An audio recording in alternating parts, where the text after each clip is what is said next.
Shri Swami Samarth friends. या माझ्या YouTube चॅनेलवरती तुमचं मनापासून स्वागत आहे. तर या यूट्यूब चॅनेलवरती मी नेहमी तुम्हाला नवनवीन कथा ज्या खऱ्या आयुष्यामध्ये घडत आहे आत्ता त्या कथा मी इथं टाकत असते.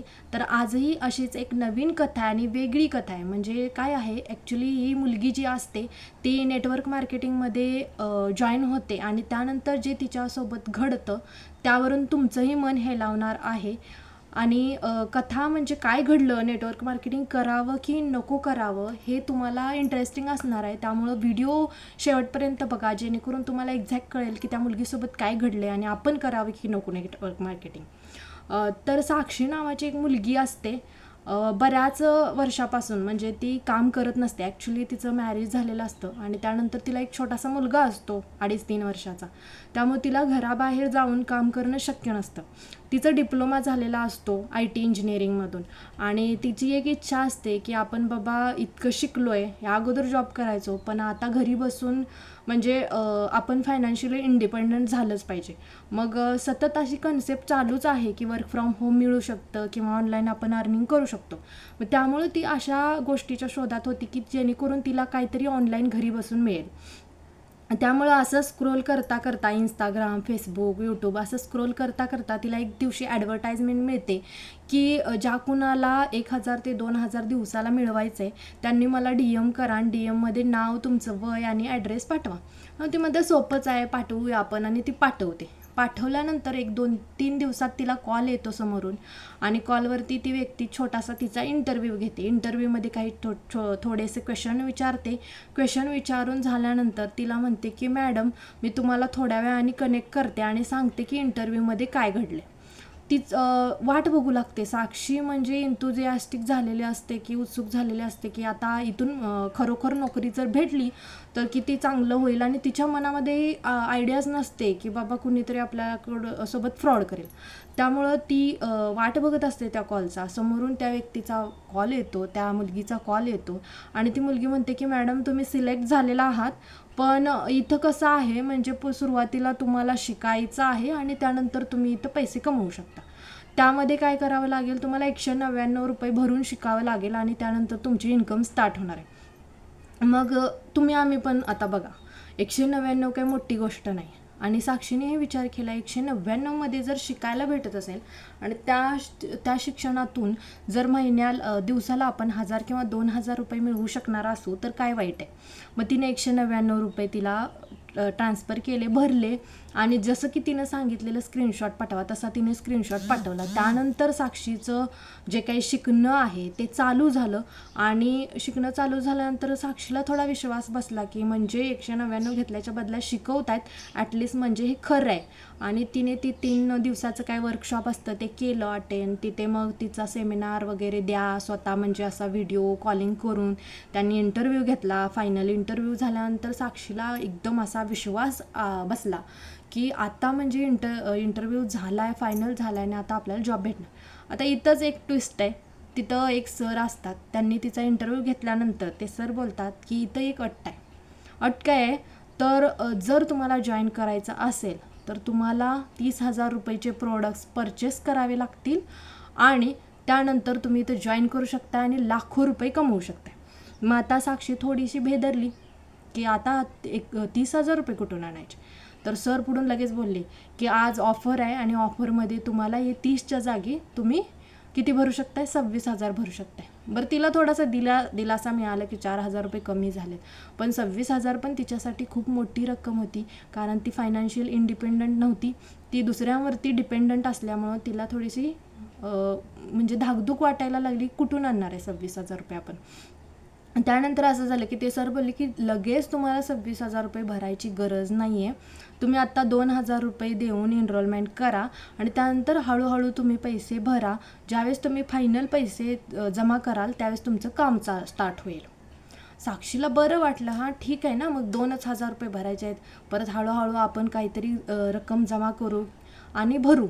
मग साक्षीने 2,000 रुपये न विचार करता त्यांना भरल्यानंतर जी काही प्रोसेस आहे ती केली. हळूहळू पुढं गेल्यानंतर त्यांनी काय केलं, थोडंसं शिकवलं तिला. शिकवल्यानंतर थोडंसं आयडियाज वगैरे काय बिझनेस होता तो ॲक्च्युली ऑनलाईन बिझनेस, त्याच्या आयडियाज शिकवल्या. त्यानंतर त्यांनी लावला तगादा उरलेल्या पैशांसाठी.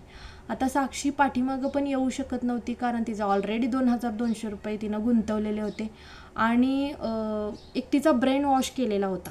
त्या मॅडम सर लोकांनी तिचा ब्रेन वॉश केलेला की 30,000 रुपये देऊन जर तुम्हाला लाख रुपये जर कमवण्याची संधी मिळत असेल तर तुम्ही का सोडताय. आणि अशा टेस्टिमनी दाखवल्या होत्या तिला. असं म्हणजे बॅकग्राऊंड तिला असं एकदम फुल हे केले, उत्सुक केलेलं की नाही, इकडं तुम्हाला फक्त पैशांचा पाऊसच पडणार आहे आणि तुम्ही इतके पैसे कमवू शकणार आहे. त्यामुळं साक्षी फक्त त्याच विचारत होती की लाखो रुपये जर कमवायची संधी आपल्याजवळ आली असेल आणि ती असा विचार करत होती देवाने आपल्यासाठी दिलेली ही संधी आहे आणि मग ती का नाकारावी आपण. आणि मग साक्षी लोन उचलते बँकेमध्ये आणि ते लोन घेऊन तिथे राहिलेले पैसे ते पे करते, जॉईन होते, काम स्टार्ट करते. काम स्टार्ट केल्यानंतर तिला दिवसाला 100 रुपये कधी 200 रुपये असं मिळायला लागतात. म्हणजे तिला अजूनही वाटत असतं, अजून थोडं वाटायला लागतं, आत्मविश्वास येतो की आज 100-200 मिळत आहेत, उद्या 1,000-2,000 मिळतील. असं ती काम करत राहते. 3 महिने जातात, 4 महिने जातात. पण साक्षीचं जे 100 रुपयाचं गणित आहे ते कधी 1,000 रुपयामध्ये बदलत नाही, ते कधी 2,000 रुपयामध्ये बदलत नाही. जी लोकं ती जॉईन करायला जाते ती लोकं तिला नंतर 2 शब्द सुनावून निघून जातात. कारण पैसे भरून काय करायचं म्हटलं तर आपला समाज करायला तयार होत नाही आणि हे साक्षीच्या लक्षात येऊन चुकलं होतं. आता यातून लास्ट ऑप्शन म्हणजे ऑप्शनच नव्हता, ती बॅक पण येऊ शकत नव्हती आणि सोडावं तर गेलेत पैसे. जे पैसे म्हणजे तिनं हे लोन घेऊन भरलेत ते पैसे तरी तिला वसूल करायचे होते, पण काय करावं हे तिला सुचत नव्हतं. मग त्या मॅडमना ती ब्लेम करायला लागली थोडं, पण त्या ब्रेन वॉशआउट करायच्या, तिचा कायम तिला इन्स्पायर करायच्या, मोटिवेट करायच्या. तू करू शकतेस, तू केलं तर होणार आहे, 1,000-2,000 सुद्धा मिळणार आहेत. अशी लोकं असतात नेटवर्क मार्केटिंगमध्ये की ती लोकं इतकी तरबेज असतात बोलण्यामध्ये, कम्युनिकेशन स्किलमध्ये की तुम्ही कितीही नचा पाडा लावला तर नच तुमचं होमध्ये ती अगदी सहजरित्या बदलून टाकतात की तुम्हाला कळतही नाही तुम्ही नेटवर्क मार्केटिंगचा तिरस्कार करत होता आणि कधी तुम्ही तिथं जॉईन झाला. त्या असंच होतं साक्षीसोबत आणि साक्षी एंडपर्यंत वाट बघत असते 1,000-2,000 रुपयाची, पण तिला 1,000-2,000 भेटत नाहीत आणि त्यानंतर ती खूप डिप्रेशनमध्ये येते की आता पैसे गोळा करायचे कुठून, हप्ते भरायचे कुठून आणि हा सगळा मांडलेला पसारा सावरायचा कुठून. त्यातच एक चांगली गोष्ट घडते, तिला एक जॉब भेटते. जॉब असते टेलिकॉलिंगची आणि तिला तिथं पगार असतो 10,000 रुपये. साक्षीला आनंद होतो. आपण ती ठरवते की जॉब करता करता आपण आता हे लोनचे थोडे थोडे हप्ते कवर करू.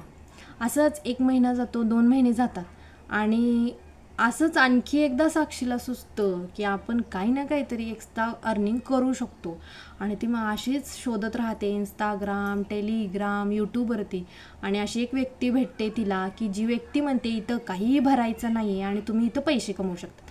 आता काहीही भरायचं नाही म्हटल्यानंतर पहिला अनुभव काय होता, थोडेसे पैसे भरायचे आहेत आणि काम मिळणार आहे. मग त्यामुळं आता त्या अनुभवातून ती सावरली होती, तिला अनुभव आलेला होता. त्यामुळं आता इथं काहीही भरायचं नाही म्हटल्यानंतर इथं ती न विचार करता जॉईन करते. इथं त्यांनी काय करतात, पहिल्यांदा तिला टेलिग्रामच्या ग्रुपला ॲड करतात, तिला सांगतात हे तिला फ्लिपकार्टचे थोडेसे म्हणजे आयटम वगैरे देतात. त्यांना तिथं बोलतात की लाईक कर आणि ह्याचा स्क्रीनशॉट पाठव, तुला आम्ही 100 रुपये त्याच्या बदल्यात पे करतो. आणि 1-2 लाईक करून तिने स्क्रीनशॉट पाठवल्यानंतर ते पैसेसुद्धा पे करतात आणि त्यामुळे तिचा विश्वास बसतो आणि पुढं गेल्यानंतर इथं सुद्धा एक ट्विस्ट घडतो. ट्विस्ट काय घडतो तर इथं ते बोलतात की आता पुढं तुम्हाला जर हा गेम खेळायचा असेल तर तुम्ही 1,000 रुपये लावायला पाहिजे. 1,000 रुपये जर लावाल त्याच्या बदल्यात तुम्हाला 1,700 रुपये देणार आहोत आम्ही. मग साक्षी करते, 1,000 रुपये लावते, 1,700 मिळतात. थोड्या वेळाने ते काय बोलतात, 2,600 रुपये लावा, त्याच्या बदल्यात आम्ही तुम्हाला 3,000 देऊ. इथं मेन पॉईंट येतो की साक्षीकडे इतके पैसे नसतात. मग ती दुसऱ्याकडून घेऊन करून तिथं पैसे भरते. तिला त्यावेळेससुद्धा 3,000 रुपये भेटतात. पुढं राऊंड जातो, दुसरा दिवस येतो. दुसरा दिवस आल्यानंतर साक्षीला 5,500ची डिमांड केली जाते. साक्षीकडे इतके पैसे नसतात. ऑलरेडी तिनं तिथं पैसे टाकलेले असतात, ते पैसे तिला रिटर्न भेटलेले नसतात, ते पैसे रिटर्न भेटावेत म्हणून पुन्हा ती सेविंगचे जे काय पैसे असतात तिचे 5,500 ते लावते. पण ती मॅडम समोरची जी काही रिसेप्शनालिस्ट असते ती बोलते की तुम्ही वेळ केला, 60 सेकंदामध्ये कंप्लीट करायचं होतं टास्क, तुम्ही हे टास्क कंप्लीट करण्यासाठी 67 सेकंद लावलेत आणि त्यामुळं तुमचे जे काय पैसे होते ते गेलेत. ती रिक्वेस्ट करते, ती म्हणते की माझे खूप कष्टाचे पैसे आहेत, पण त्या लोकांना काहीही पडलेलं नसतं. अक्षरशः तुम्ही जरी त्यांना म्हटलात की तुम्ही म्हणजे सुसाईड करायला लागलेला तरी ते तुम्हाला म्हणजे अजिबात भीक घालत नाही. त्यांना दयामयाचा नावाचा पत्ता नसतो. आणि लास्टला सगळे पैसे साक्षीचे बुडतात. अक्षरशः साक्षी रडकुंडीला येते आणि विचार करते की म्हणजे कुठून झालेला प्रवास कुठं थांबला आणि काय मिळालं. त्यामुळे माझं एक म्हणणं असेल की तुम्ही नेटवर्क मार्केटिंग करताय, करा. छोटीशी रक्कम आहे, 500-1000 रुपये भरून काही तुम्हाला करायला भेटते, काही शिकायला मिळते तर करा. पण अशा जे काही आहे 30,000 रुपये भरा किंवा 10,000 रुपये भरा, ज्या काही अफोर्डेबल किमती नाही आहेत आणि कर्ज वगैरे काढून अजिबात कुठलीच रक्कम इन्व्हेस्ट करू नका, कारण त्यात नंतर ते कर्ज तुम्हाला चुकवायचं आहे, समोरच्या व्यक्तीला काहीही घेणं देणं नसतं. आणि उज्ज्वली नेटवर्क मार्केटिंगमध्ये ही गोष्ट घडते की इतका ब्रेन वॉशआउट केला जातो की तुम्ही खरोखर म्हणजे त्यांच्या जाळ्यात सापडणार म्हणजे सापडणार. आणि यातून 2 गोष्टी समजल्या, एक तर नेटवर्क मार्केटिंग हे आहे, झोल आहे, पण त्याबरोबरच टेलिग्रामवरती सुद्धा जे जॉबचं चाललेलं आहे स्कॅम, म्हणजे जिथं की पैसे म्हणजे काही गुंतवावे लागत नाहीत, तिथं सुद्धा मोठा स्कॅम चाललेला आहे. म्हणजे 2 गोष्टी सांगितल्यात मी. जिथं इन्व्हेस्ट करून तुम्हाला काहीतरी दिलं जाते तिथं सुद्धा फ्रॉड आहे आणि जिथं तुम्हाला काही 1 रुपया इन्व्हेस्ट करायला लावलेला जात नाही तिथं सुद्धा तुम्हाला फ्रॉड होऊ शकतो. आता ही साक्षीसोबत घडलेली गोष्ट 5-10 हजार रुपयाची होती, ठीक आहे, ते अफोर्डेबल करू शकतो आपण काही ना काहीतरी. पण जर एखादी व्यक्ती कुठं म्हणजे चांगला जॉब करत असेल, IT इंजिनियर वगैरे असेल आणि चांगली त्यांची सेविंग असेल आणि ते लाखो रुपये जर तिथं लावायला गेले तर मला सांगा काय अनर्थ होऊन बसेल. असा अनर्थ जर टाळायचा असेल, तुम्ही जे काही ऑनलाईन जॉब मिळत आहेत ते व्यवस्थित सर्टिफाईड आहे का बघितल्याशिवाय कुठे जॉईन करू नका, ही माझी कळकळीची विनंती आहे तुम्हाला. व्हिडिओ जर आवडला असेल तर लाईक करा, कमेंटमध्ये नक्की कळवा की तुमच्यासोबत असा कोणता फ्रॉड झाला आहे का किंवा कुणी तुमच्यापर्यंत एजंट आला आहे का, कुणी नेटवर्क मार्केटिंग कर म्हणून पाठीमागे तुमच्या लागलं आहे का, नक्की कमेंटमध्ये कळवा. शेअर करा व्हिडिओ ज्या लोकांपर्यंत जे लोक अशा वर्क फ्रॉम होम जॉबच्या सर्चमध्ये आहेत किंवा ते सर्च करता करता फसू शकतात, त्यांच्यापर्यंत हा शेअर करा. श्री स्वामी समर्थ.